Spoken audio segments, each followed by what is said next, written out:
Buenos días, soy la doctora Rocío Cribiro Aliaga, residente de segundo año de pediatría. En esta oportunidad vamos a hablar sobre el tópico taquipnia transitoria del recién nacido. Los objetivos de esta exposición son identificar los signos de alarma de un recién nacido que tiene dificultad para la lactancia. Asimismo, es evitar la ansiedad en la mamita cuando ve líquido en la nariz en sus bebitos. Y también cómo prevenir esta enfermedad taquipnia transitoria del recién nacido. ¿Qué cosa es la taquipnia transitoria? Es un distrés pero benigno en el recién nacido que comienza muy rápidamente después del nacimiento y usualmente se resuelve sin ningún tipo de tratamiento después de 3 a 5 días, en un promedio.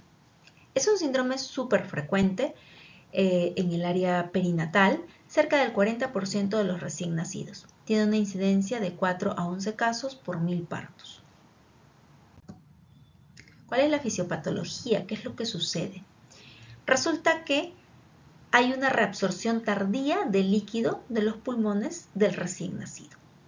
Entonces, cuando tenemos un recién nacido por parto eutóxico o vaginal, la cabeza que va a entrar en el canal del parto va a aumentar una presión abdominal, va a elevar el diafragma, va a incrementar la presión en el pulmoncito y va a eliminar el líquido a través de la boca y a través de la nariz.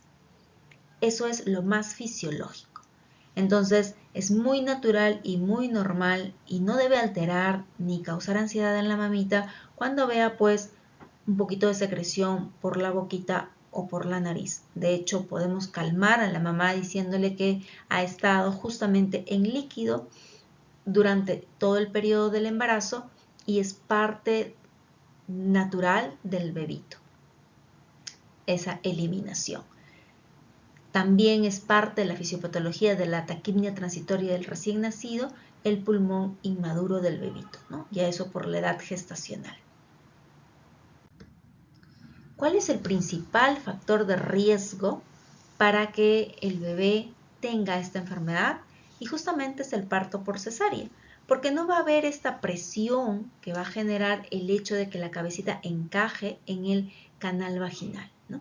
No va a existir eso, por lo tanto, es un factor de riesgo para que no se expulse este líquido de los pulmones hacia afuera y se produzca la taquipnia, lo que significa aumento de distrés, aumento de la frecuencia respiratoria de nuestro bebito. ¿Cuál es la presentación clínica? Simplemente taquipnia. Una frecuencia respiratoria de un recién nacido es normal hasta 60. Cuando es más de esto ya lo llamamos taquipnia. Después del parto o en las primeras horas del parto, esto podría ser entonces una taquipnia transitoria del recién nacido, más aún si es que tenemos el antecedente de que fue de un parto por cesárea. ¿Qué vamos a ver? Podemos ver también que ya esto para el médico, pero puede palpar de pronto el hígado un poquito por desplazamiento, ¿no? Porque va a haber una hiperinflación pulmonar. También el bebito, además de estar respirando rápido, puede tener quejidos, retracciones, de repente podría tener incluso taquicardia. Ya cuando hay estos síntomas, incluso cianosis, estamos hablando obviamente de un bebito que tiene que ser hospitalizado.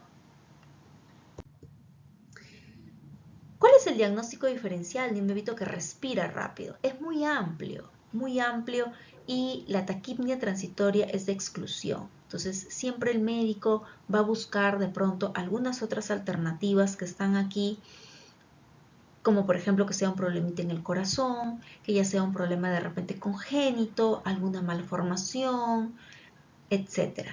Pero lo más frecuente es taquipnia transitoria del recién nacido, más aún si tenemos el antecedente de una mamita que en quien el parto fue por cesárea. ¿Cuál es el manejo? Y aquí lo importante es la prevención, ¿no? Limitar las cesáreas, ¿no? Solamente hacerlas cuando sea muy necesario, ¿no? También cabe señalar que el trabajo de parto, si termina en una cesárea, aunque haya tenido un trabajo de parto, eso no previene la taquipnea transitoria. ¿Ok? ¿Qué más de manera preventiva se podría hacer para que nuestro bebé no tenga taquipnea transitoria del recién nacido?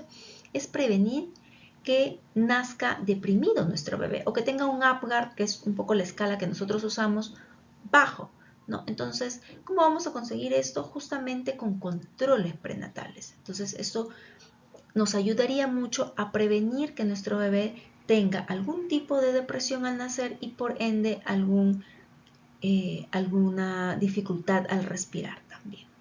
Establecer la maduración pulmonar, esto ya en prematuros, ¿no? Entonces, muy importante los controles prenatales. Dentro ya del manejo terapéutico, como les había mencionado, cuando la clínica ya es muy aparatosa, hay que hospitalizarlo, ¿no? Entonces, de pronto, darle la oxigenoterapia que necesita, una hidratación adecuada.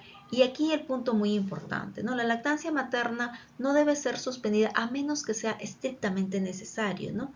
Y la guía dice que serían con una frecuencia respiratoria ya mayor a 80, ¿no? Cuando se suspende esta lactancia justamente por el riesgo de aspiración, ¿no? Mantener también una temperatura adecuada, ¿no? Porque si nuestro bebito está desabrigadito, también puede aumentar la frecuencia respiratoria y no necesariamente es una taquipnea. El pronóstico es bueno, como les había mencionado, se autolimita en los primeros días hasta el 5.º día. Sin embargo, en algunos casos está asociado a recién nacidos que más adelante van a tener sibilancias recurrentes, de repente algún riesgo de hospitalización por el virus interrespiratorio. Y si es que llega a ser una taquipnea transitoria del recién nacido que requiere ventilación mecánica, podría tener algunas complicaciones, ¿no? Neumotoras, hipertensión pulmonar, pero esto es lo muy menos frecuente. Esta es la bibliografía que se ha usado y espero haya sido de su agrado esta exposición. Muchas gracias.